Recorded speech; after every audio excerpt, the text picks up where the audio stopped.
옛날에 한 나무꾼이 산으로 가서 나무를 하고 있었습니다. 나무를 찍다가 잘못해서 도끼가 연못 속에 빠져버리게 되었죠. 할 수 없이 울고 있었는데 갑자기 산신령이 나타나서 금도끼를 보여주며 이 도끼가 네 도끼냐? 라고 이야기를 합니다. 나무꾼은 아닙니다. 제 도끼가 아닙니다. 라고 하니까 산신령이 은도끼를 이번에 보여주며 그럼 이 은도끼가 내 도끼냐? 라고 묻습니다. 나무꾼은 아닙니다. 제 도끼는 쇠도끼입니다. 라고 이야기를 하죠. 그러자 산신령은 이 나무꾼의 정직함을 칭찬하며 새 도끼 모두를 주었습니다. 한편 이 이야기를 전해들은 이웃의 욕심쟁이 나무꾼이 정직한 나무꾼의 흉내를 내고자 하였습니다. 가서 그 연못에다가 일부러 도끼를 빠뜨린 뒤에 이제 산신령이 나타나니까 금도끼도 내 것이고 은도끼도 내 것입니다. 라고 대답을 하지요. 그러자 산신령이 화를 내며 금도끼, 은도끼는커녕 자신이 원래 가지고 있었던 쇠도끼마저 빼앗기게 되었다라는 이야기가 있습니다. 어린 시절에 들었던 금도끼, 은도끼 이야기입니다. 이 이야기를 통해서 우리는 중요한 윤리적인 교훈을 얻게 될 수 있습니다. 정직, 진실함, 그리고 선한 것이 승리한다라고 하는 교훈이지요. 여러분, 이처럼 모든 이야기에는요, 교훈이 담겨져 있습니다. 교훈이 담겨져 있지 않은 이야기는 어느새 금방 사라져버리고 말고, 교훈이 담겨져 있는 이야기는 시간이 지나도 마음속에 깊이 새겨져 있게 됩니다. 오늘 우리가 함께 나눌 말씀에도 교훈이 담겨져 있는데요. 특별히 이 성경 속에 담겨져 있는 이야기에는 윤리적이고 도덕적인 교훈을 넘어서서 영적인 교훈이 있다는 사실을 여러분 기억하시길 바랍니다. 지나가듯이 보면 비슷한 이야기일지 몰라요. 그러나 들여다보면 그 안에는 세상이 줄 수 없는 영적인 교훈, 영적인 이야기가 숨겨져 있다는 것입니다. 저는 오늘 그 영적인 교훈을 여러분들과 함께 좀 나누고자 합니다. 우리는 살면서 갑자기 어려움을 만나게 됩니다. 사실 삶에서 일어나는 어려움이라고 하는 것은 갑자기 찾아오기 마련이지요. 갑자기 찾아오지 않고 예고를 하며 찾아오는 어려움은 없는 것 같습니다. 제가 참 좋아하는 표현이 있는데요. 한 기독교 방송에서 어떤 목사님이 이런 이야기를 하셨어요. 어려움이란 길을 가다가 딴 눈을 판 사이에 마주하게 된 벽과 같습니다. 멀리서 보면 작은 벽이고 충분히 돌아갈 수 있는 벽이지만 갑자기 만나게 된 벽은 너무도 크게 느껴집니다. 저는 이 이야기가 참 마음에 와닿았습니다. 실제로 우리의 삶에 갑작스레 찾아오는 어려움은요, 우리가 다른 생각을 하지 못하도록 하고 또 너무도 크게 보여서 우리를 좌절하고 낙담시키기에 충분해 보입니다. 오늘 우리가 함께 나누고자 하는 본문의 이야기도 바로 그런 어려움이 갑자기 찾아오게 된 이야기입니다. 오늘 본문은 아주 희망차고 행복한 하나의 계획으로부터 출발을 하게 됩니다. 열왕기하 6장 1절에서 2절 말씀입니다. 선지자의 제자들이 엘리사에게 이르되 보소서 우리가 당신과 함께 거주하는 이곳이 우리에게는 좁으니 우리가 요단으로 가서 거기서 각각 한 제목을 가져다가 그곳에 우리가 거주할 처소를 세우사이다. 엘리사의 명성과 영성이 이 온 이스라엘 땅에 전해지고 알려지게 되면서 이 엘리사의 제자가 되겠다는 사람들이 수없이 모여들기 시작했어요. 그러다 보니까 엘리사의 집 또는 엘리사가 지금 거주하고 있는 곳에서는 더 이상 제자들을 받아들이고 또 제자들이 충분하게 편안하게 생활하기가 어려워질 정도로 좁아지게 된 것이지요. 그래서 이 제자들은 새로운 처소를 짓기로 합니다. 여러분, 이게 얼마나 가슴이 벅차고 좀 설레는 일입니까? 오늘날로 말하면 교회가 너무 부흥을 해서 더 이상은 이 성전에 앉아서 예배를 드리기가 어려운 수준이 된 것이지요. 그래서 고민을 하다가 새로운 땅에 새로운 건물을 짓기로 한 겁니다. 얼마나 가슴 벅찬 일인지 몰라요. 제자들도 가슴이 벅차서는 이 건축을 하기 위한 나무를 가지러 이제 떠나게 됩니다. 그런데 거기서 이 제자들이 갑자기 어려움을 만나게 됩니다. 6장 5절 말씀에 보니까 한 사람이 나무를 벨 때에 쇠도끼가 물에 떨어진지라. 나무를 베려면 가장 큰 역할을 하는 것은 바로 도끼이지요. 그런데 그 도끼가 물에 빠져버린 겁니다. 제자들은 아연실색을 하고는 좌절하게 됩니다. 그러나 그때 엘리사가 등장해서 나뭇가지를 던져서 물에 빠진 도끼를 꺼내어 줍니다. 이 이야기는 이렇게 맞춰지는 이야기예요. 오늘 이 짧은 이야기에는 중요한 영적 교훈이 담겨져 있는데요. 그건 바로 하나님은 우리를 도우시는 분이다라는 것입니다.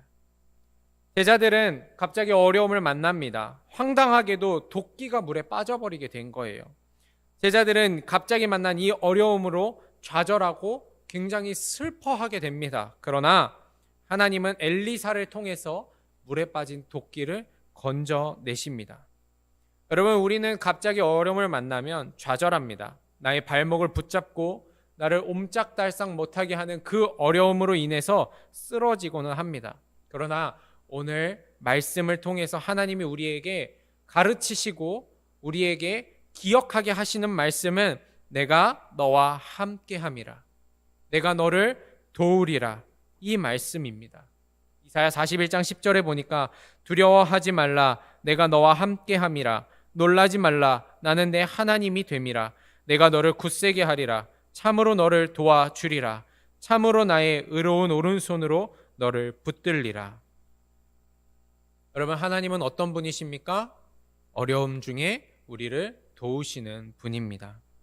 사랑하는 성도 여러분, 이 분명한 사실을 믿는 믿음으로 나아가시고 승리하시길 소망합니다.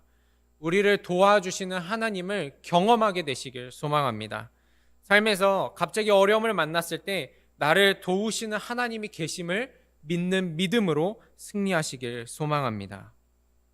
자, 그렇다면 갑자기 찾아온 어려움 가운데 우리를 도와주시는 하나님은 구체적으로 어떤 분이실까요? 먼저 갑작스러운 어려움을 만난 우리를 도와주시는 하나님은 우리의 영적인 눈을 열어주시는 분입니다. 오늘 말씀 가운데 이 제자는요, 도끼를 빠뜨립니다. 그렇게 도끼를 빠뜨리고 난 뒤에 절망하게 됩니다.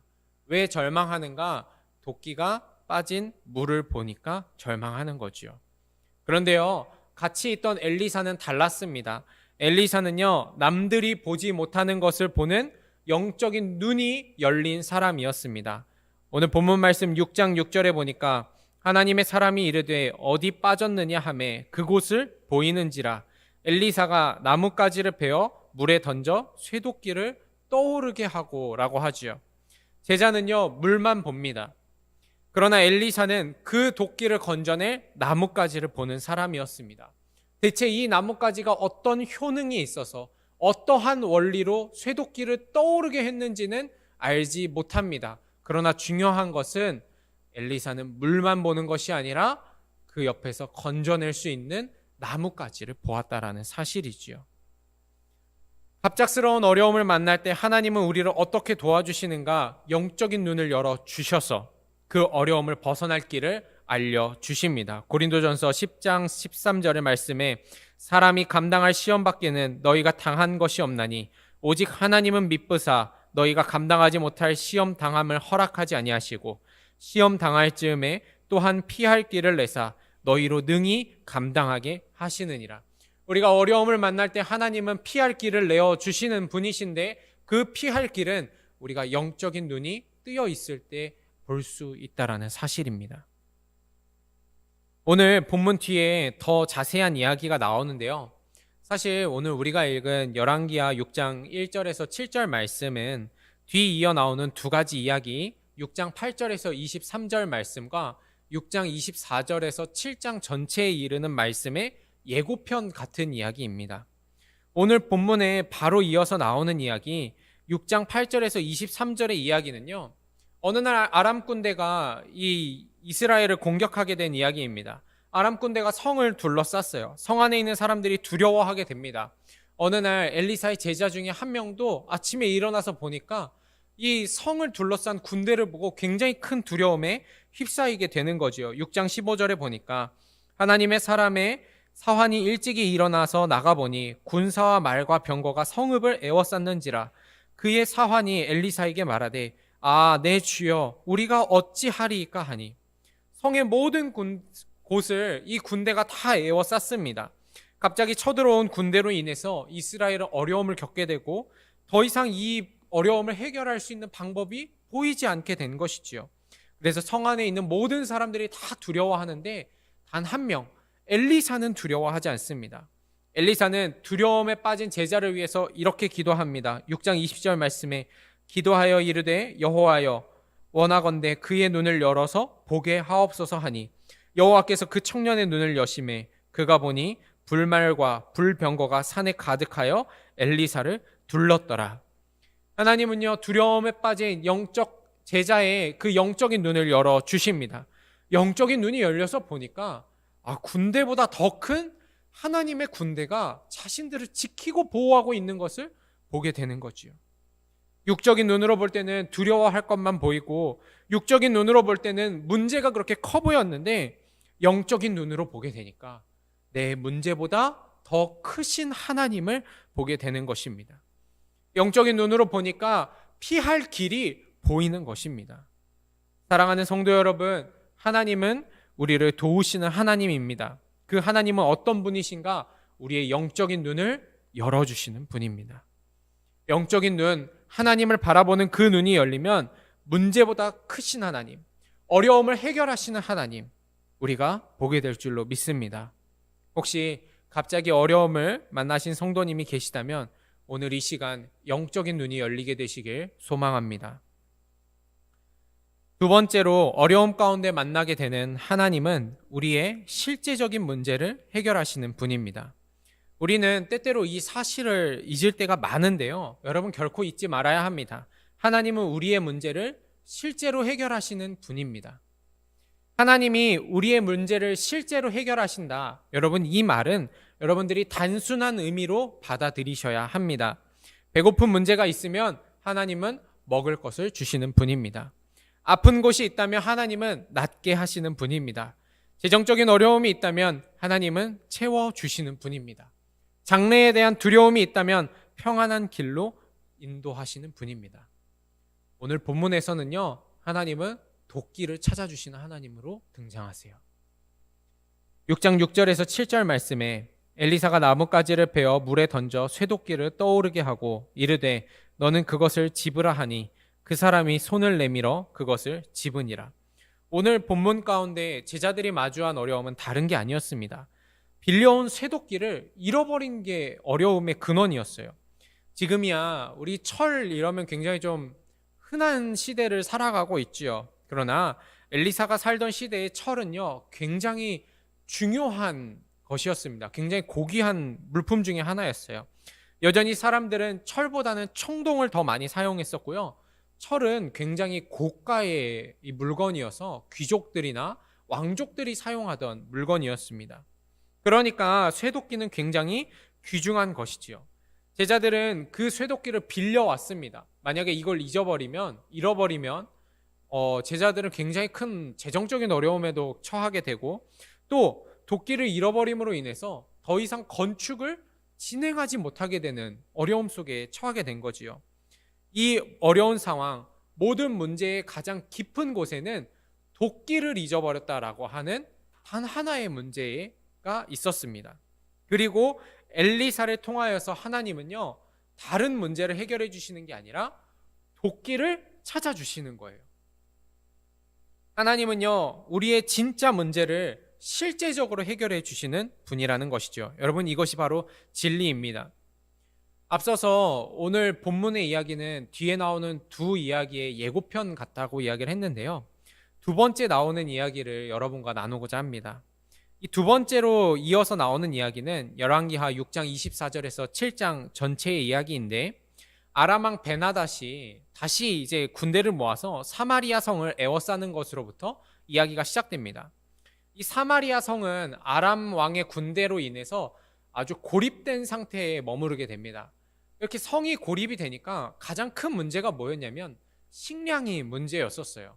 성 안에는 사람들이 있었고 비축된 식량들이 계속해서 소진되어 가서 이제 더 이상은 먹을 것이 없어지게 된 것이지요. 그래서 열왕기하 6장 25절에 보니까 아람 사람이 사마리아를 에워싸므로 성중이 크게 줄여서 나귀 머리 하나에 은 80세겔이요 비둘기똥 4분의 1갑에 은 5세겔이라 하니. 사람들이 굶주리기 시작했습니다. 하나님은 대체 이런 어려움 속에서 어떻게 도우실까? 하나님은요, 먼저 사마리아 군대를 모두 물리쳐 주십니다. 아람 군대가 도망가게 하세요. 그리고 이 이야기의 결론 부분에 성경은 이렇게 이야기를 합니다. 열왕기하 7장 16절에 백성들이 나가서 아람 사람의 진영을 노략한지라. 이에 고운 밀가루 한 스아에 한 세겔이 되고 보리 두 스아가 한 세겔이 되니 여호와의 말씀과 같이 되었다. 앞선 말씀의 그 굶주림을 하나님이 해결해 주셨다라는 거지요. 그렇습니다. 하나님은요, 우리를 허투루 도와주시는 분이 아니라는 거예요. 하나님은 우리에게 가장 필요한 것을 주시는 분이라는 사실입니다. 우리는 때때로 하나님이 우리한테 주시는 게 별로 중요하지 않다고 생각할 때가 많아요. 하나님은 실제로 나를 도와주지 않는다고 생각할 때가 너무도 많습니다. 하나님이 주시는 것은 마치 마음의 평안 정도, 하나님이 주시는 것은 어떤 뭔가 신령한 느낌 정도, 그렇게 생각할 때가 많다는 거예요. 그러나 성경이 우리에게 이야기하는 것은 하나님은 우리를 실제로 도와주시는 분이시며 우리에게 가장 필요한 것을 주시는 분이시다라는 사실입니다. 오늘 본문에서는요, 도끼를 잃어버렸습니다. 그래서 하나님은 도끼를 찾아주세요. 마태복음 14장에서 예수님의 말씀을 듣던 사람들이 배가 고파졌습니다. 그래서 예수님은 보리떡 5개와 물고기 2마리로 사람들을 배부르게 해주세요. 베데스다 연못 앞에 앉아있던 38년 된 병자를요, 예수님은 다가가셔서 돈을 주신 것도 아니고 은을 주신 것도 아니고 그를 낫게 해주십니다. 성전 미문에 앉아서 구걸하면서 은과 금을 바랬던 앉은뱅이에게는 나사렛 예수의 이름으로 일어나 걷게 하십니다. 그 문제를 실제로 고쳐주셨다는 거예요. 사랑하는 성도 여러분, 하나님을 정말로 믿고 있습니까? 하나님이 정말로 실제로 내 삶 가운데 역사하시고 찾아오셔서 내 삶의 어려움을 다루어 가신다라는 사실을 분명하게 믿고 있습니까?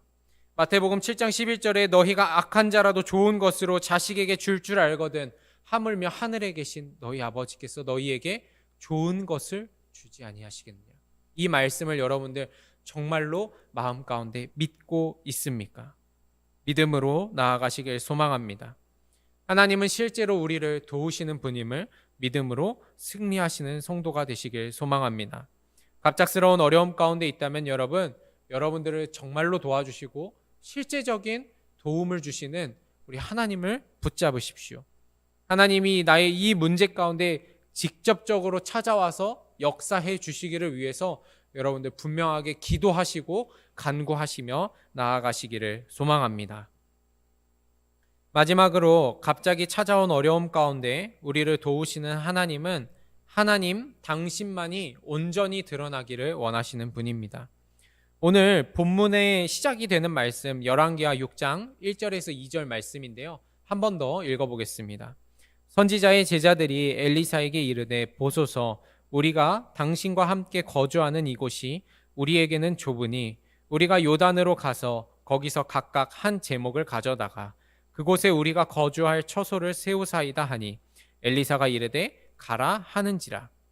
오늘 본문의 이야기는요, 제자들이 이제 새로운 처소를 건축하고자 하는 것으로부터 시작됩니다. 그리고 문제를 만나게 되었고 하나님은 문제를 해결해 주셨습니다. 자, 그렇다면 여러분, 이 처소, 처음에 짓기로 생각했던 이 건축물은 지었을까요? 못 지었을까요? 정답은요, 알 수 없다는 거예요. 정확하게 말씀을 드리면 성경은 이 건축물이 지어지건 안 지어지건 여기에 관심이 없습니다. 열왕기하의 관심은 하나님이 도우신 것에 있지 이 건축물이 얼마나 멋진 건축물이 되었고 얼마나 큰 건축물이 되었는지에는 전혀 관심이 없어요.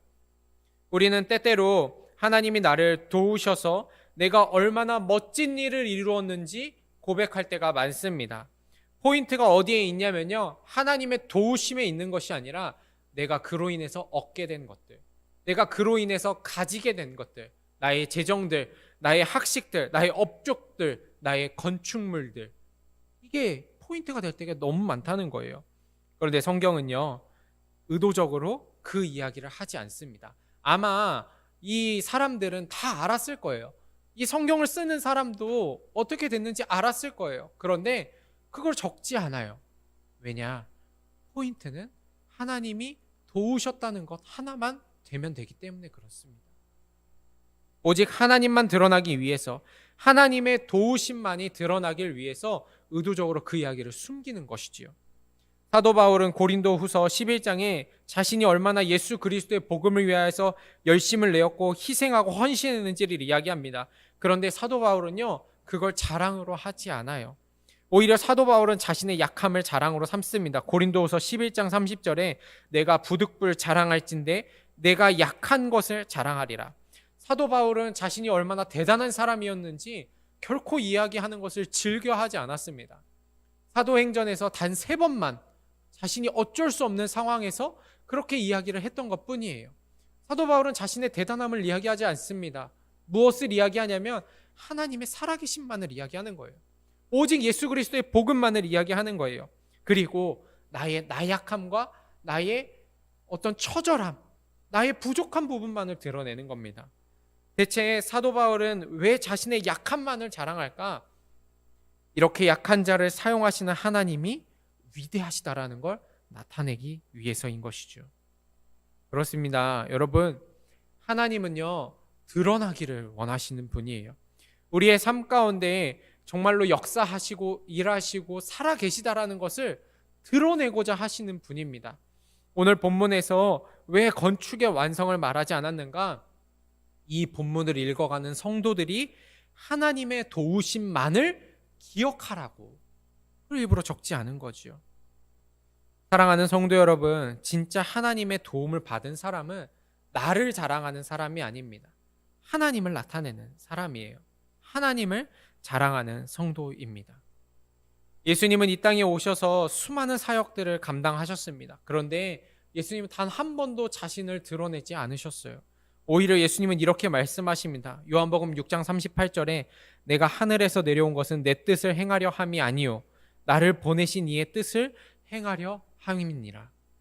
예수님은 그 사역과 십자가를 통하여서 예수님을 나타내는 것이 아니라 하나님의 사랑을 나타내는 거예요. 예수님의 모든 사역은 살아계신 하나님을 나타내기 위한 것이었습니다. 그리고 이제 예수님의 제자된 우리들도 동일하게 우리에게 사역을 맡겨주셨습니다. 사랑하는 성도 여러분, 혹시라도 갑작스러운 어려움을 만났습니까? 고난이 찾아왔습니까? 그 어려움과 고난을 통해서 여러분들 도우시는 하나님, 오직 그 하나님만 드러내시는 성도가 되시길 소망합니다. 우리의 삶의 고백은 나를 자랑하는 것이 아니라 하나님을 드러내는 삶이 되어야 할 줄로 믿습니다. 사랑하는 성도 여러분, 엘리사의 제자들은 갑작스러운 어려움으로 인해서 어떻게 할 줄 몰랐고 좌절하고 낙담하게 되었습니다. 그러나 하나님은 그들을 외면하지 않으시고 엘리사를 통해서 그들을 도와주셨습니다. 오늘의 이 말씀을 여러분들의 마음 가운데 두고 살아가시는 성도가 되시길 소망합니다. 갑자기 찾아온 어려움이 있으시다면, 또 여러분들의 삶 가운데 살아가시는 가운데 갑작스레 고난이 찾아온다면 두려워하지 마시고 우리를 도와주시는 하나님, 우리의 영적인 눈을 열어주시는 하나님, 우리를 실제적으로 도와주시는 하나님, 그리고 그 고난을 통해서 이 땅 가운데 드러나시는 하나님, 그 하나님을 분명하게 믿는 믿음으로 승리하며 나아가시는 성도가 되시길 소망합니다. 기도하겠습니다.